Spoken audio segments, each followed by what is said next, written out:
Morning guys! Welcome to another vlog. Ngayon, hindi namin alam kung kami pupunta. Kasi ang schedule namin for today, puntahan natin dapat ay Mount Takao. Pero guys, pag titignan mo kasi yung weather, gloomy. So maglalakad na rin kami papunta sa Oshagi Station, Oshagi Station. And then, we'll decide from there. Kasi kahit saan naman kami pumunta, kahit saan tayo pumunta, Oshagi Station ang natin, ang bagsak. So, maglalakad-lakad muna tayo and then mag-decide tayo along the way. Tara! Tayong!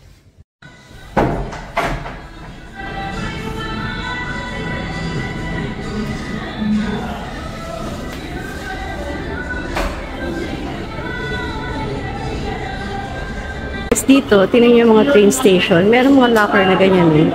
Magbabayad ka lang. Sa tatago muna dyan. Para kung magagala-gala ka, kakain ka muna bago pumunta sa area mo siguro. Pwede mo itago dyan yung gamit mo. Welcome to Shibuya!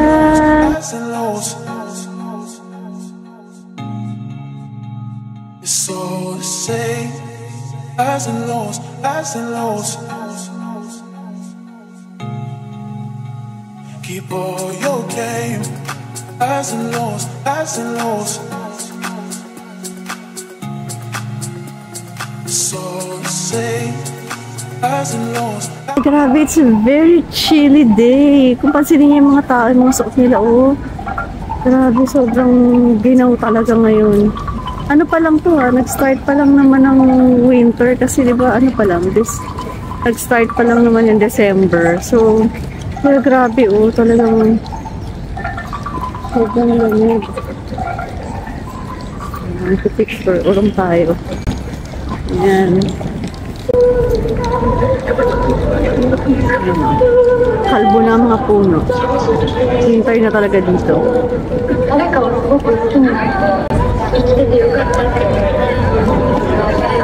Siyempre, ang ating famous Shibuya crossing. Hindi mo tayo magko-cross. Grabe ang lamig.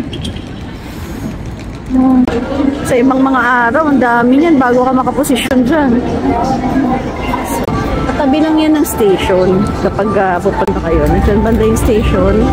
Tapos, paglabas mo, ito na yung Hachiko. Tabi lang talaga siya ng crossing.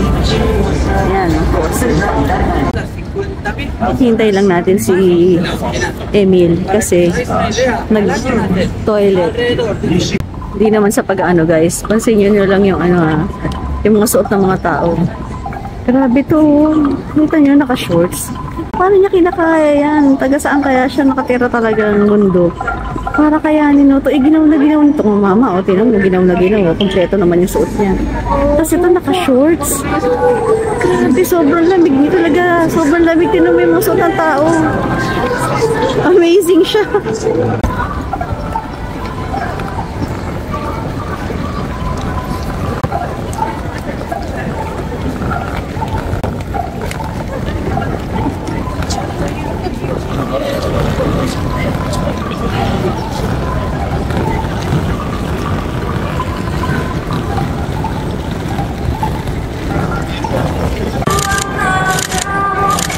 Guys, tapos na kami dun sa Shibuya Crossing.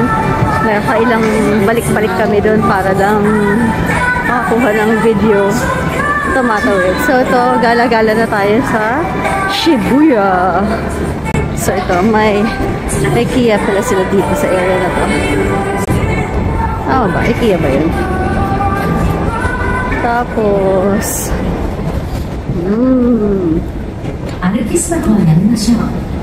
nalibot namin ito talaga yung nalibot namin ang gusto nung first time kasi nakatara kami malapit sa Shibuya kaya dito lagi bagsak namin kapag kahit saan kami pumunta dito ending namin sa gala ulit bago umuwi.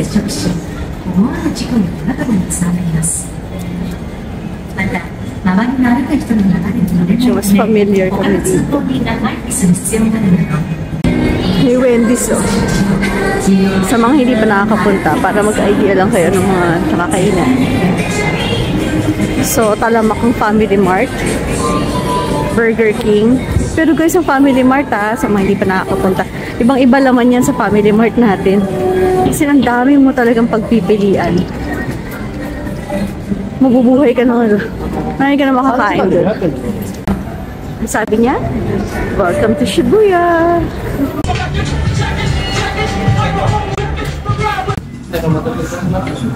Padaan kami dito sa GU.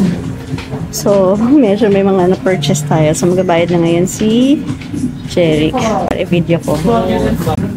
Iba pala pilahan ng tax free. Do you need a shopping bag, sir? Okay, one shopping bag, okay? So, one shopping bag. Hindi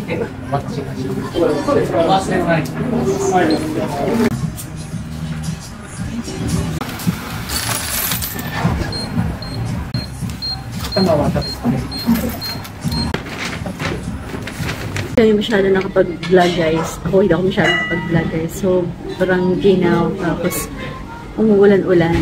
So, pumasok-pasok lang kami sa mga establishment. Patingin-tingin.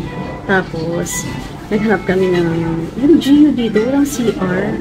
So, naghanap-hanap kami ngayon. Tapos ito na, kain na kami. Baka dinner na rin to. Pero guys, tingnan nyo naman. Bakit hindi? Tingnan yung gano'ng kalaki. Oh, ang serving. Oh, ang laki. Kita ba? Kain tayo. Dinner na siguro ito. Kain tayo. Sa presyo nito parang mga Wendy's lang din. Pero at least diba, hindi ka naka-Wendy's or naka-McDo. Ang bigat. Sarap. Basta tayo guys. Lalabas na tayo. Hanap naman tayo ng iba pang magagalaan bago tayo umuwi. Maga pa eh. Ang oras pa lang ba? 5:19 pa lang. Umulan guys. Ang lamig. Sobrang lamig. Punta naman tayo sa Mega Donkey. Yan. Tingnan natin anong mga makikita natin dito sa Mega Donkey. Sapay dito. Sapay dito. Pasyal-pasyal.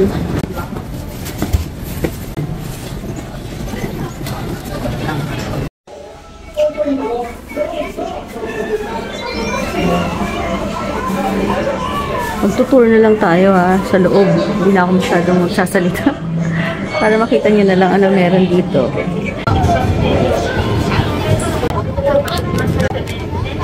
Gusto ko na mga ganito eh. Kaso, hindi ko alam kung ano siya. Puro ganito. Oh, napuntahan natin puro ano. Ito. Nice. Dried hard squid light seasoned with salt. So kung yung titirahan mo pala ay merong lutuan eh, pwede kang bumili dito ng mga hilaw. Mini chocolates. Ito. Pinuhan ko niya ano. Masarap daw to. Yung isa. Ito. Baka dark. May pining ano. Candy ba to anak? Candy ba to? Pure natural ano to? Tignan mo.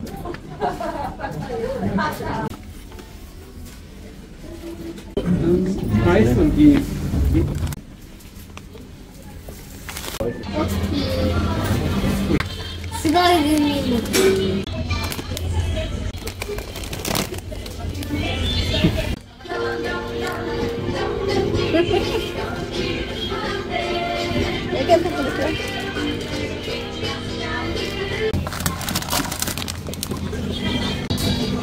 Poki. Ano, ganito sila Pinapak nilang gano'n. So, hindi mo talaga siya pwedeng kainin. So, pag tinanong ka na, ipalabas mo na yung pwede, gusto mong kainin. I think yung sabi. Same? different. Same. Is this same? No. No? Same. Same. So guys, pag mamimili kayo, merong marami dito, mga tax-free. Especially Donkey, tax-free. Pero dapat siya 5,000 yen up So, pag below 5,000, kahit yung ibang mga drugstore nila, pag below 5,000, hindi nila tina-tax free. So, kung bibili rin lang kayo, pwede nyo nang pagsabay-sabayin kung magkakasama kayo. O kaya, yung bibili nyo mismo, pagsabay-sabayin nyo na para maging tax free. Sayang din naman kasi. Kaya lang, kung nakikita nyo dun sa bandang dulo, yan o, pinapak talaga nila yan. Kasi sabi nila, bawal daw buksan. Let's see kung ano sasabihin sa atin later. Dang. Nakapamili na kami. Hinihintay ngayon namin yung pinamili namin kasi pinabalot nila yung hindi mo pwedeng galawin. Hindi mo na pwedeng buksan sa Japan. Ayan. So, di-deliver nilang ganyan pagtapos silang i-pack. Pero, yun. Keep all your game, highs and lows, highs and lows. It's all the same, highs and lows, highs and lows. Keep all your game, highs and lows, highs and lows. It's all the same, highs and lows, highs and lows.